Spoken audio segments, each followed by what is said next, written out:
जय श्री गणेश। बहुत पुरानी बात है। एक नगर में एक अत्यंत गरीब अंधी बुढ़िया माई रहा करती थी। उसका इस दुनिया में कोई नहीं था, ना धन दौलत, ना कोई सगा संबंधी। वह एक छोटी सी टूटी फूटी झोपड़ी में रहती थी, लेकिन उस बुढ़िया माई के पास एक ऐसी दौलत थी जो राजाओं के पास भी नहीं होती। वह थी भगवान गणेश के प्रति अटूट श्रद्धा और विश्वास। वह रोज़ सुबह उठती, जैसे तैसे घर की सफाई करती और भगवान गणेश की मिट्टी की छोटी सी मूर्त के सामने बैठकर घंटों भजन गाती। गरीबी इतनी थी कि कई बार उसे भूखे पेट ही सो जाना पड़ता था, लेकिन उसकी जुबान पर हमेशा एक ही नाम रहता था, हे गजानंद, हे बप्पा। एक दिन भगवान गणेश ने सोचा कि मेरी यह परम भक्त रोज़ मुझे याद करती है, क्यों ना आज इसकी परीक्षा ली जाए और इसके दुखों का अंत किया जाए। गणेश जी ने एक छोटे से बालक का रूप धारण किया। वे हाथ में थोड़ी सी चावल और एक छोटा सा चम्मच लेकर बुढ़िया माई की झोपड़ी के बाहर आकर खड़े हो गए। बालक रूपी गणेश जी ने आवाज़ लगाई, माई, ओ माई, जरा बाहर तो आओ। बुढ़िया माई अपनी लाठी टेकती हुई बाहर आई और बोली, कौन है बेटा? बालक ने कहा कि माई, मैं राहगीर हूँ, मुझे बहुत भूख लगी है। मेरे पास ये थोड़े से चावल हैं, क्या तुम मुझे इसकी खीर बनाकर खिला सकती हो? बुढ़िया माई भावुक हो गई, लेकिन वह दुविधा में पड़ गई।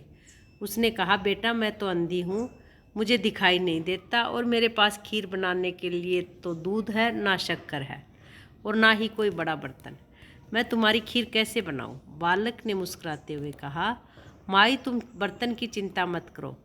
तुम पड़ोसियों से एक बड़ा पतीला मांग लाओ, और रही बात दूध शक्कर की, तो तुम बस रसोई में चूल्हा जलाओ, बाकी सब अपने आप हो जाएगा। बुढ़िया माई पड़ोसियों के घर गई और बोली, भाई, मुझे एक बड़ा बर्तन उधार दे दो, एक बच्चे के लिए खीर बनानी है।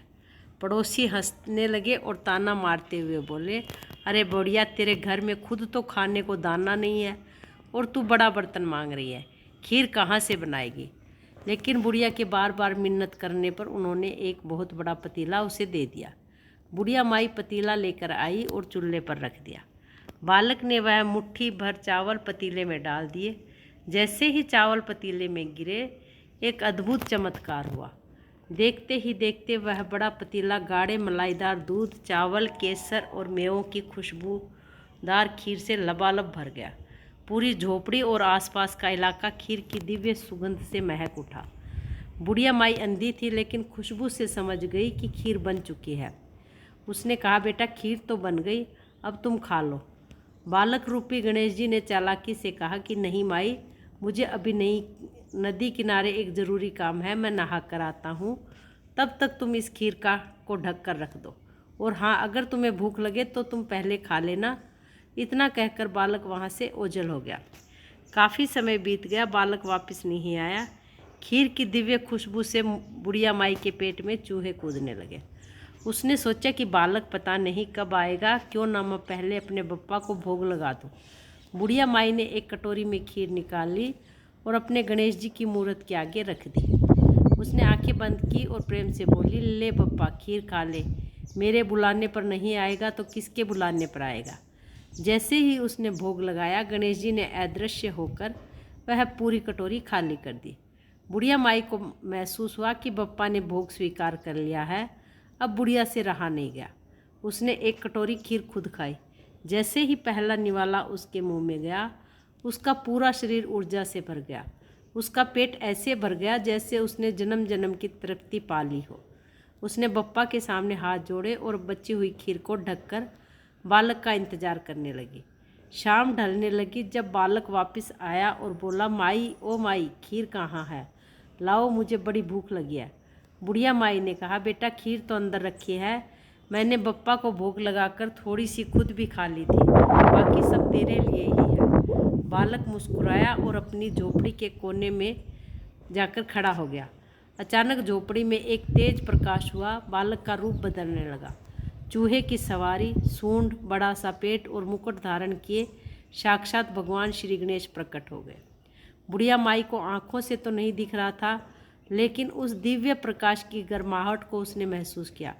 गणेश जी बोले, माई, आंखें खोल और मुझे देख, मैं तेरी भक्ति से अत्यंत प्रसन्न हूँ। मांग, तुझे क्या वरदान चाहिए? जो मांगेगी आज वो तुझे मिलेगा। बुढ़िया माई घबरा गई। उसने कहा, प्रभु मैं तो अंधी, अनपढ़ और गरीब हूँ, मुझे तो मांगना भी नहीं आता, मैं आपसे क्या मांगूँ।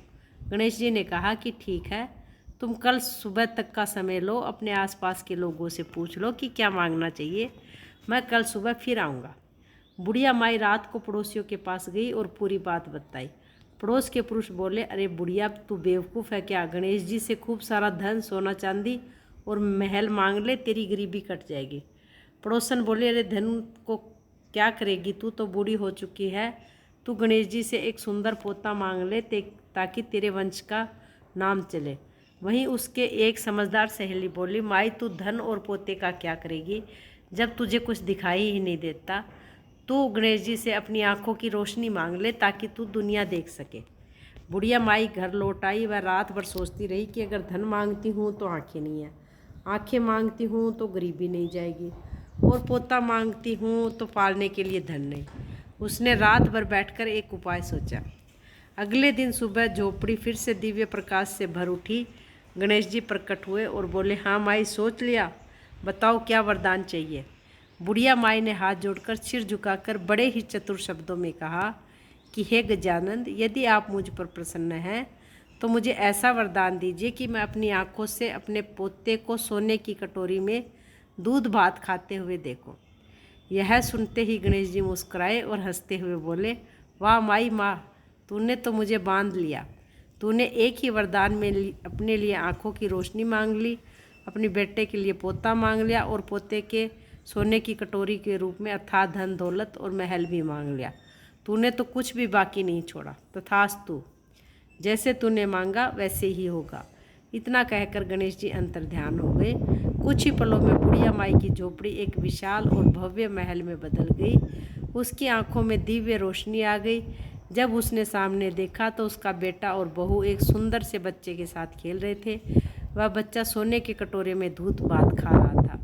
बुढ़िया माई की गरीबी हमेशा के लिए दूर हो गई और वह आनंद से रहने लगी। हे गणेश जी महाराज, जैसे आपने उस अंधी और गरीब बुढ़िया माई के सारे दुख दूर किए, उसकी लाज रखी, उसे धन धान्य संतान और सेहत सब कुछ दिया, वैसे ही इस व्रत कथा को कहने वाले, सुनने वाले और हुकारा भरने वाले सभी भक्तों की मनोकामनाएं पूर्ण करना, सबके संकट हरना और अपनी कृपा बनाए रखना। बोलो गणेश जी महाराज की जय। क्रोधाराज गजानंद की जय। विघ्नहर्ता की जय।